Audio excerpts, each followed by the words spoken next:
வணக்கம் மக்களே, சற்று முன் கிடைத்த தகவல் ஒன்றை பார்க்க போகிறோம். எடப்பாடியுடன் பாஜக முக்கிய புள்ளி திடீர் சந்திப்பு, அதிமுகவில் இணைய பேச்சுவார்த்தை, திடீர் தகவல். இந்த ஒரு தகவலை பற்றி தான் நாம் பார்க்க போகிறோம். தகவலை பார்ப்பதற்கு முன்னதாக நீங்கள் நம்மளுடைய சேனலுக்கு புதிய பார்வையாளர்களாக இருந்தீர்கள் என்றால் மறக்காமல் நம்மளுடைய சேனலை சப்ஸ்கிரைப் செய்து வைத்துக் கொள்ளுங்கள் மக்களே.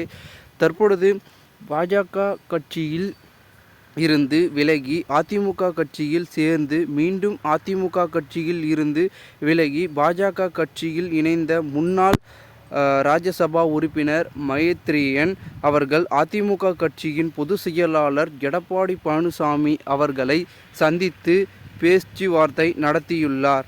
இதன் மூலமாக மீண்டும் மைத்ரேயன் அவர்கள் அதிமுக கட்சியில் இணைய உள்ளதாக பேசப்படுகின்றது. அதிமுக கட்சியின் சார்பாக ராஜ்யசபா உறுப்பினராக இருந்த மைத்ரேயன் அவர்கள் சென்னையில் பிறந்தவர். அவர் சென்னையில் மருத்துவராக பணிபுரிந்து இருந்த இவர் தொடக்கத்திலேயே RSS அமைப்பில் உறுப்பினராக இருந்துள்ளார்.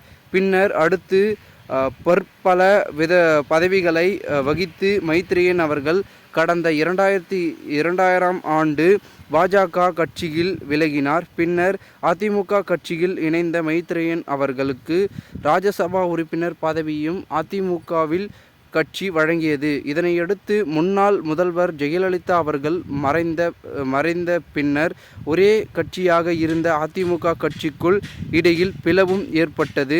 இதனையடுத்து பன்னீர்செல்வம் அவர்கள் தலைமையில் ஒரு அணியும் சசிகலா தலைமையில் ஒரு அணியும் உருவானது.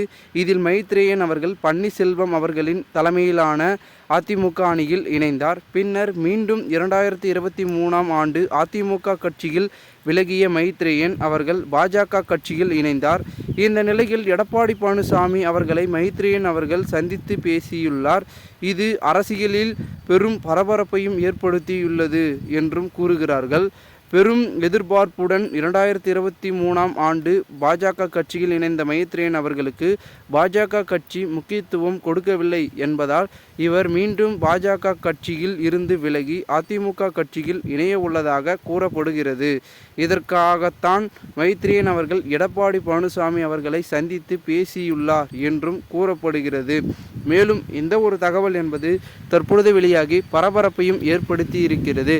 மேலும் இந்த ஒரு தகவலை குறித்த பொதுமக்கள் உங்களுடைய கருத்துக்களை கமெண்ட் மூலமாக தெரிவியுங்கள். இதுபோன்று நீங்கள் அரசியல் சார்ந்த நிகழ்வுகளாம் தினசரி தெரிந்து கொள்ள சேனலை சப்ஸ்கிரைப் செய்து வைத்துக் கொள்ளுங்கள். நன்றி, வணக்கம்.